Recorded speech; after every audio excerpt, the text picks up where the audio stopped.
channel Bankers Avenue, and I am Preeti Tiwari, your puzzle solving partner, discussing some PO level puzzle, and I am also going to tell you a right approach to solve PO level puzzles for all banking exams. So stay tuned till the end of this video. Let's start the video.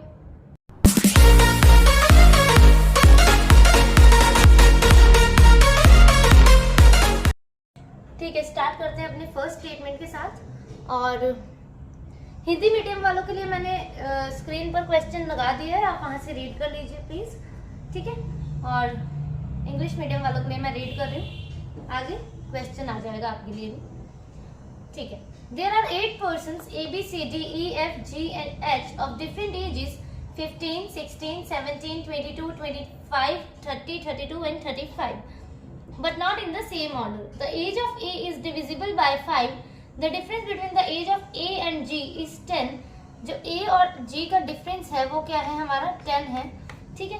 और A की as बोल दिया इन्होंने कि 5 से divisible होना चाहिए, 5 का मल्टीपल होना चाहिए, ठीक है। जो 5 से डिविजिबल हो या तो 5 का मल्टीपल हो, ठीक है, ये होना चाहिए। The age difference of B and G is same as that of G and A. B और G का जितना भी डिफरेंस है एज में, उतना ही डिफरेंस A और G में भी होना चाहिए। सपोज अगर B और G का डिफरेंस 5 इयर्स का है तो A और G का डिफरेंस भी 5 इयर्स का ही होगा, ठीक है। C's age is a prime number. C की एज जो है वो क्या है, प्राइम नंबर है। और देखिए एक ही प्राइम नंबर यहाँ पे हमें दिख रहा है, दैट इज 17, ठीक है। तो C की एज इसका मतलब 17 है। The sum of age of C and D is one more than the age of F, ठीक है। C और D की एज का जितना भी सम है वो एक ज्यादा है F की एज की, ठीक है। सपोज इसकी एज अगर 4 है, इसकी एज 5 है, C की एज 4, D की एज 5 सपोज, ठीक है। तो F की एज, इनका सम कितना हो गया 9, तो F की एज कितनी हो जाएगी 8, क्योंकि इन दोनों की एज का सम जो है प्लस करके जो सम आएगा वो एक ज्यादा है F की एज से, तो ठीक है। F की एज में मतलब इसमें -1 कर देंगे, F की एज निकल जाएगी। सपोज अगर C और D की एज का सम 12 बन रहा है, ठीक है, तो F की एज क्या हो जाएगी 11 हो जाएगी। अगर इसकी एज, इन दोनों की एज का सम 15 है तो इसकी एज क्या हो जाएगी 14 हो जाएगी। हम -1 कर देंगे, ठीक है, F की एज को फाइंड करने के लिए, ठीक है। The age of H is thrice the age difference of E and F, ठीक है। The age of H जो है ना, H की जो एज है वो thrice the age difference between E and F, okay. E और F के बीच में जितना भी एज डिफरेंस होगा ना, जितना भी एज डिफरेंस होगा उसकी, उस डिफरेंस की एज का मतलब, उस डिफरेंस का मतलब वो है थ्राइस है। सपोज इसकी एज 25 है, इसकी एज 20 है, इसकी डिफरेंस कितना हो गया 5 हो गया, तो ये जो डिफरेंस आया ना H जो है इसका थ्राइस है, तो F 5 × 3 15, तो H की एज क्या आ जाएगी 15, ठीक है।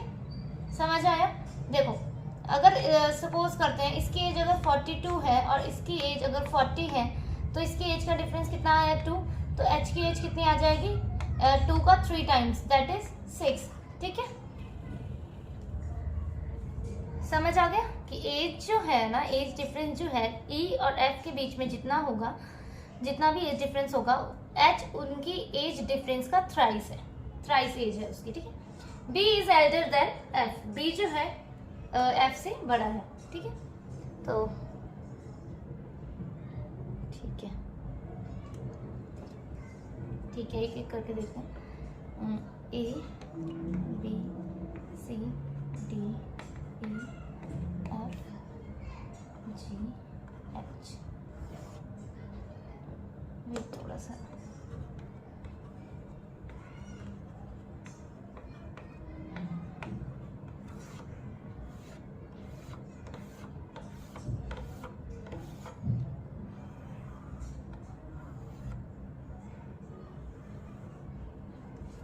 ठीक है। देखिए age of A is divisible by 5, A की एज क्या है डिविजिबल है 5 से, तो 5 के मल्टीपल हम देख लेते हैं। देखो 15 है, 25 है, 30 है और 35 है, ठीक है। 15 है, 25 है, 30 और 35 है, तो और डिफरेंस बिटवीन जो है ए की एज, ए और जी की एज का वो 10 है। तो ठीक है, एक एक करके देखते हैं कि देखो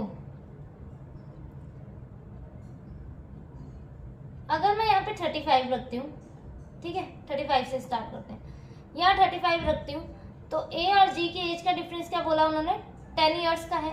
ठीक है, अगर ए की एज को मैंने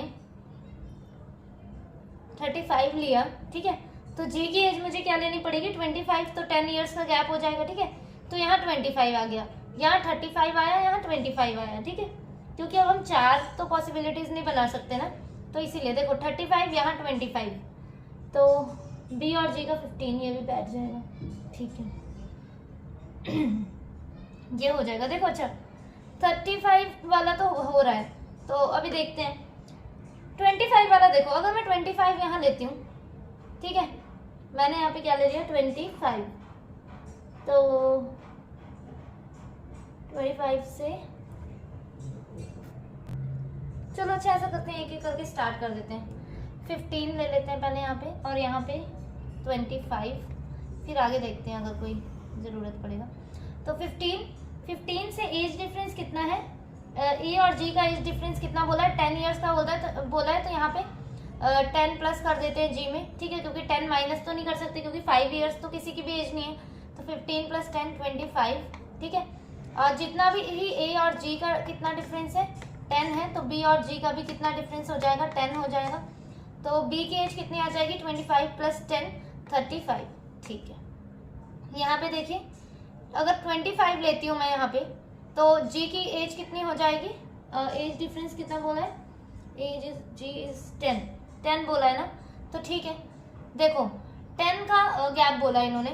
अगर मैं यहाँ तो 15 लेती हूँ, या तो फिर मैं 35 लेती हूँ। ठीक है, अगर मैंने 15 लिया यहाँ पे, तो बी और जी की एज का डिफरेंस भी कितना चाहिए मुझे 10 ईयर्स का चाहिए, तो 15 + 10 फिर 25 यहाँ नहीं आ सकता, क्योंकि ए ऑलरेडी 25 है। और 35 लेती हूँ, फिर भी वही बात हो जाती है कि 35 - 10 करती हूँ तो भी 25 आता है, और +10 मैं कर नहीं सकती, क्योंकि हम कर नहीं सकते क्योंकि 45 यहाँ पे एज नहीं है, तो इसका मतलब 25 तो नहीं आ सकता। ठीक है, 25 नहीं आ सकता।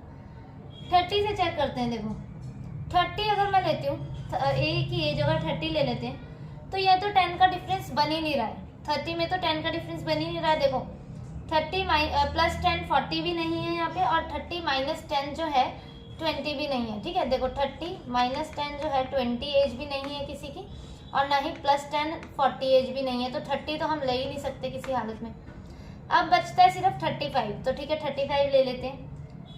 35 क्या बोला, एज डिफरेंस जो ए और जी का कितना है 10 है, तो ठीक है 35 - 10 कर देते हैं। +10 क्यों नहीं कर सकते, क्योंकि 45 किसी की भी एज नहीं है। ठीक है, तो 35 - 10 25, एंड देन बी का भी और इसका बी और जी का भी एज का डिफरेंस 10 चाहिए, तो ठीक है 25 - 10 15 कर देते हैं। ठीक है, सी की एज प्राइम नंबर है, इन्होंने पहले ही बोल दिया था कि जो सी की एज है वो प्राइम नंबर है, तो रख देते हैं 17। ठीक है, अब देखो हमारे पास जो है एजेस बची कौन कौन सी है, हम उसे लिख लेते हैं 16 22 30 एंड 32।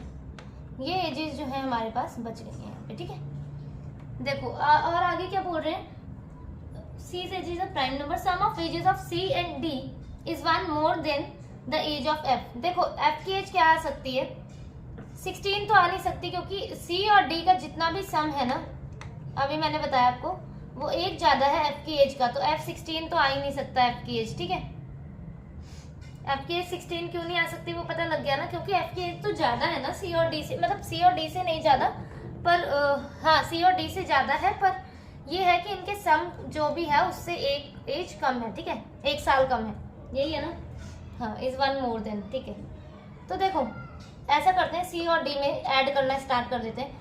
17 में देखो 32 तो प्लस नहीं कर सकते, ये तो पूरा हाई मतलब हो जाएगा। ठीक है, पूरा मतलब सबसे ज़्यादा नंबर है, तो 17 में अगर 32 प्लस कर दिया तो एफ की एज तो हम निकाल ही नहीं सकते, ये तो सब छोटे नंबर है, ये तो सबसे लार्जेस्ट है। 17 में 30 ऐड करेंगे तो 47 होगा। ठीक है, 47 - 1 46, तो एज ही नहीं है, तो एफ की एज 46 तो है ही नहीं। और ना ही यहाँ पे हमारे पास 46 एज है, तो हम मतलब 30 भी नहीं ले सकते हैं, ठीक है, 30 भी नहीं ले सकते हैं। उसके बाद 17 + 22 क्या हो जाएगा 39, तो 39 - 1 38 भी कोई एज नहीं दिख रही। अब सिर्फ एक नंबर बचा 16, वो रख देते हैं यहाँ पे 16, यहाँ पे भी रख देते हैं ऐसे ही 16, ठीक है, यहाँ पे भी ऐसे ही रख देते हैं, ठीक है। तो 17 + 16 कितना हो जाएगा 33, और 33 - 1 कितना होता है 32, तो ठीक है 32 एक एज हमें यहाँ पे दिख रही है, तो हम यहाँ पे एफ की एज 32 रख सकते हैं। मतलब ये कंडीशन हमारी फिट होगी, तो 16 और 32 भी हमने ले लिया। अब हमारे पास कौन कौन सी एज बची 22 और 30। ये आपको समझ आया कैसे लिया मैंने। 17 + 16 कितना हो जाएगा 33, और फिर 33 में से -1 32। अभी मैंने बताया था आपको कि सी और डी की एज का जितना भी सम है वो एक ज़्यादा है एफ की एज से, तो ठीक है एक ज़्यादा है 33 है, और एफ की एज कितनी है हमारी 32 है। उसके बाद क्या है एज ऑफ एच जो है ना वो thrice the age difference between E and F. E और एफ के जो डिफरेंस है एज का वो उसका थ्राइस है। देखो 22 और 30 दो नंबर हमारे पास बचे हैं, 22 और 30 अगर यहाँ पे लिया तो देखो यहाँ पे अगर मैंने 30 लिया, एक जगह मैं 30 ले लेती हूँ, ठीक है, और एक जगह 22 ले लेती हूँ। 30 और 32 का सॉरी यहाँ पे हाँ 30 और 32 में कितना एज डिफरेंस है 2 इयर्स का है ई और एफ का, तो 2 का 3 टाइम दैट इज 6, तो 6 हमारे पास कोई है नहीं है, इसका मतलब ये वाली कंडीशन गलत होगी। अब इसका एज डिफरेंस कितना है 10, इसका एज डिफरेंस 10 है, तो 10 को 3 टाइम्स करेंगे तो क्या हो जाएगा 30 हो जाएगा, और 30 एज भी हमारे पास, इसका मतलब ये वाली कंडीशन सेट होगी, ठीक है।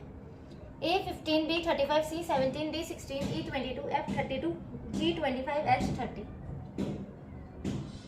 ठीक है नेक्स्ट वाली देखते हैं हम।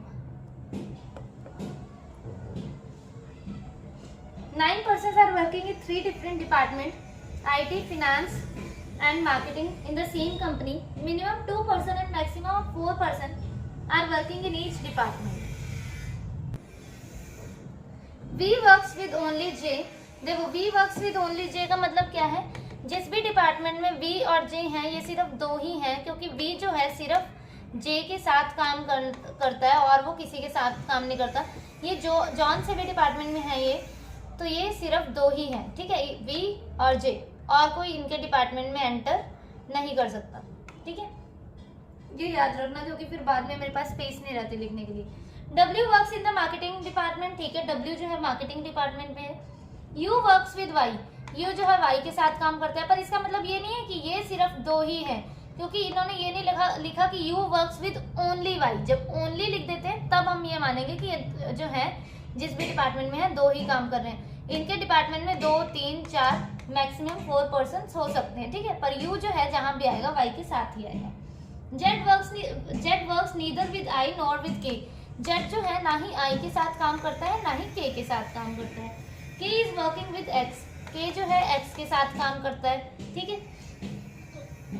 Y does not work with I, Y जो है I के साथ काम नहीं करता। X does not work in IT department, ठीक है, X IT डिपार्टमेंट में काम नहीं करता। The number of person works in the IT department, जितने भी लोग IT डिपार्टमेंट में हैं, is more than the person work in the finance department, वो फाइनेंस डिपार्टमेंट से ज़्यादा है। मतलब IT डिपार्टमेंट में जितने भी लोग हैं, जितने भी लोग काम कर रहे हैं वो फाइनेंस डिपार्टमेंट से ज़्यादा है। तो ये देखो एक हम ये सोच सकते हैं कि IT डिपार्टमेंट में इसका मतलब दो लोग नहीं काम करें, क्योंकि फिनांस डिपार्टमेंट से ज़्यादा है, और वो दो लोग कौन नहीं काम करेंगे, V और J, वो काम नहीं करेंगे IT डिपार्टमेंट में, क्योंकि IT डिपार्टमेंट में जो पर्सन्स हैं वो ज़्यादा हैं फिनांस डिपार्टमेंट से। अब ये तो कह नहीं सकते कि किसी में भी एक बंदा है, उन्होंने बोला है मिनिमम 2 होने चाहिए पर्सन एक डिपार्टमेंट में और मैक्सिमम 4 होने चाहिए।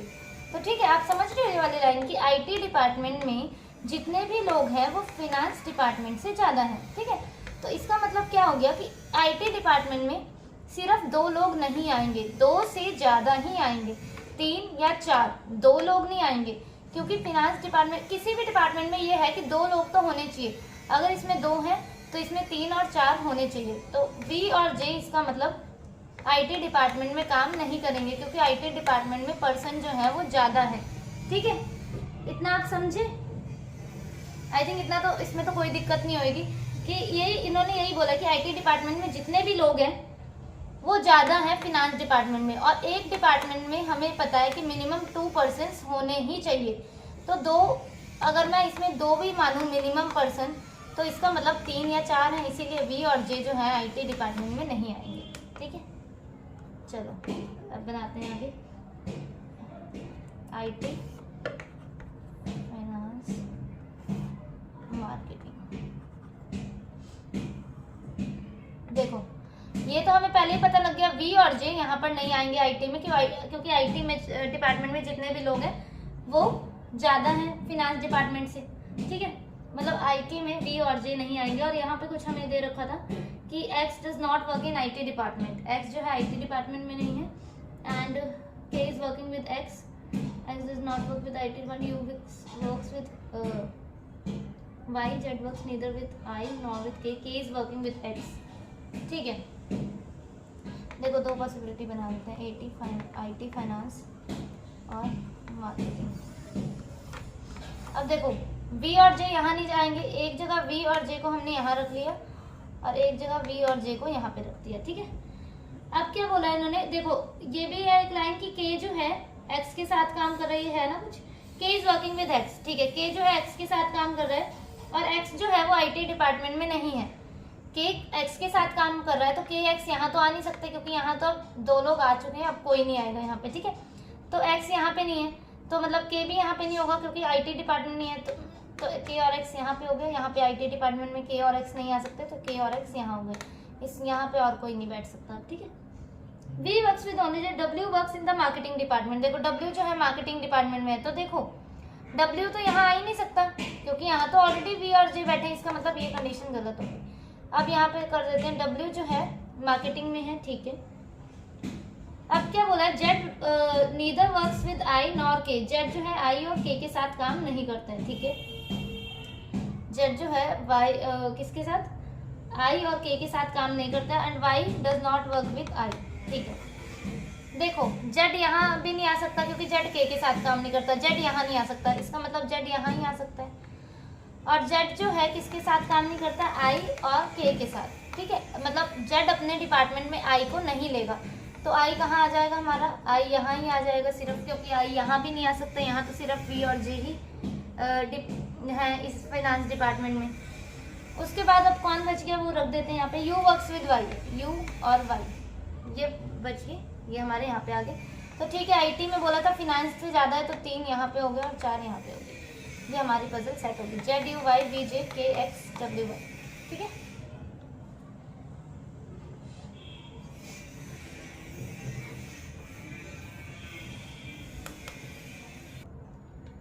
ठीक है, नेक्स्ट वाली रीड करते हैं। 12 persons ABCDEFPQKRST who are sitting in 2 parallel rows in such a way that ABCDE and F sit in a row 1 facing north while others sit in row 2 facing south. Each person in the row 1 faces person in row 2.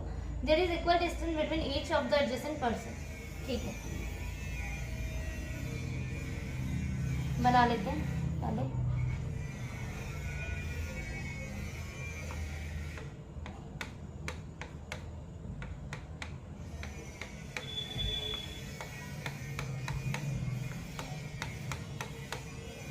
देखो raw 1 में कौन है, ABCDEF है, ये north face कर रहे हैं हमारे। ठीक है,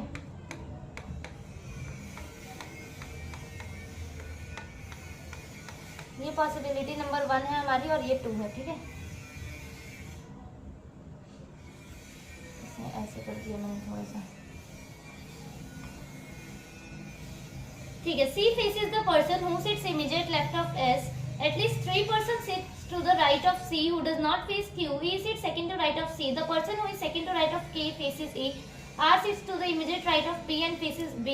D faces neither K nor S. देखो ये वाली कंडीशन से स्टार्ट करते हैं। At least 3 person sit right of C, कम से कम 3 पर्सन है C के राइट में, तो C एक जगह यहाँ ले लेते हैं, देखते हैं 1 2 3 3 हो गए। C faces the person who sits immediate left of S। देखो अगर मैं C को यहाँ लेती हूँ तो 1 2 3 3 पर्सन हो गए। C faces the person, C ने कौन से पर्सन को फेस कर रखा है, इसको, who sits immediate left of S, तो ठीक है हो जाएगा। उसके बाद क्या था, E sits second to right of C, ये भी है, the person who sits second to R sits immediate right of ठीक है, एक जगह सी को मैंने अभी यहाँ पे ले लिया, एक जगह यहाँ पे ले लिया, ठीक है। अगर ये वाली दोनों कंडीशन गलत हुई तो इसका मतलब सी एंड पे आएगा।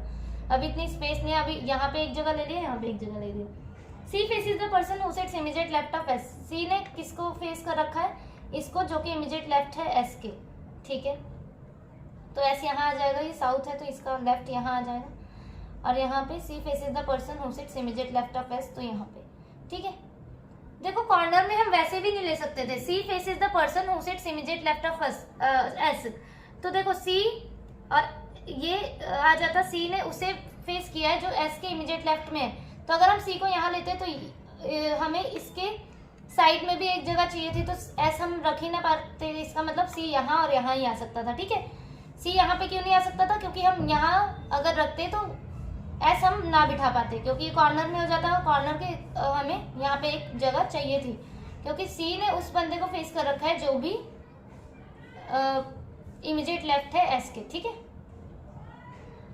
आगे क्या था, E sit second to right of C, तो ठीक है, E sit second to right of C. The person who sit second to right of के फेसेस ई। देखो person who sit second to right of के faces E, तो ठीक है, के यहाँ आ गया इसमें, और यहाँ पे 1 2 3 4 5 इसने फेस किया है। और क्या बोल रहे हैं वो, the person who sit second to right of के फेसेस ई। तो देखो इसने ई ने इसको फेस कर रखा है, और के हम रख ही नहीं पाएंगे के के लिए, तो यही जगह बच रही है एक, क्योंकि ई देखो 1 2 3 4 5 1 2 3 4 5, यहाँ पे 1 2 3 4 5, मतलब ई ने जिसे भी फेस किया वो के सेकंड राइट में, तो के तो हम यहाँ रख ही नहीं पाएंगे के लिए, तो यही जगह बची है, मतलब गलत हो गया। अब देखते हैं, R sits immediate right of P and faces B. R जो है इमीडिएट राइट है पी के, और आर जो है इमीडिएट राइट है पी के, और बी को फेस कर रखा है, ऐसा कुछ बोल रहे हो। तो P यहाँ, आर यहाँ पर, B यहाँ पर नहीं आ सकता, तो ठीक है। P यहाँ, आर यहाँ, B यहाँ पे आ सकता है, ठीक है। मतलब ये वाली कंडीशन डॉट लगा दी मैंने, बन रही है। P यहाँ, आर यहाँ, B यहाँ नहीं आ सकता, तो ठीक है। P यहाँ, आर यहाँ, B यहाँ, बन गई हमारी ये वाली कंडीशन। आगे C faces the person who sits, ये हो गया हमारा। C who does not face Q। C ये देखो at least 3% sits right of C who does not face Q। तो C ने Q को फेस नहीं किया, ठीक है, यहाँ पे आ गया। अब कौन बच गया, यहाँ पे वो रख देते हैं, T बच गया, नहीं P Q R S T, T बच गया, वो यहाँ पे आ गया। अब देखते हैं क्या बोल रहे हैं, लास्ट लाइन पढ़ो। D faces neither K nor S। D ने ना K को फेस किया ना S को, मतलब D यहाँ ही आ सकता है, D ने Q को फेस किया होगा। उसके बाद और क्या बच गया अब हमारा, C faces the person who sits immediate left of S, at least 3 persons है। E sits second to right of C, person who sits second to right of K faces E, ठीक है। R sits immediate right of P and faces B, D faces neither K nor S, D faces neither K nor S। और क्या रह गया इसमें, देखो I think और इसमें कुछ नहीं बचा है, और सिर्फ ए और एफ बचे हैं, और ए और एफ के लिए और कोई कंडीशन नहीं दे रखी, तो ए और एफ ऐसे यहाँ पे ऐसे कर दो, यहाँ पे ऐसे रखो, अकॉर्डिंग टू क्वेश्चन आप इसे अल्टर कर लेना, ठीक है। अकॉर्डिंग टू क्वेश्चन जो है ना उसे चेंज कर लेना। ए और एफ यहाँ पर आ गए, ए और एफ यहाँ पे आ गए, क्योंकि और कोई कंडीशन तो मुझे ए और एफ के लिए नहीं दिख रही। तो अगर ऐसी कोई कंडीशन हुआ करे, ऐसा बना करे, तो आप क्वेश्चन में वो दे देता है कि अगर ए राइट एंड पे है तो एफ किस एंड पे है, ऐसा कुछ दे देता है, तो आप अकॉर्डिंग टू क्वेश्चन डील कर लिया करो, ठीक है। And if you have any doubt then you can join my Telegram channel, Bankers Avenue से ही है, ठीक है। आप मेरा टेलीग्राम चैनल ज्वाइन कर सकते हैं, वहाँ पे कोई भी डाउट हो तो आप पूछ सकते हैं। And thank you for watching the video.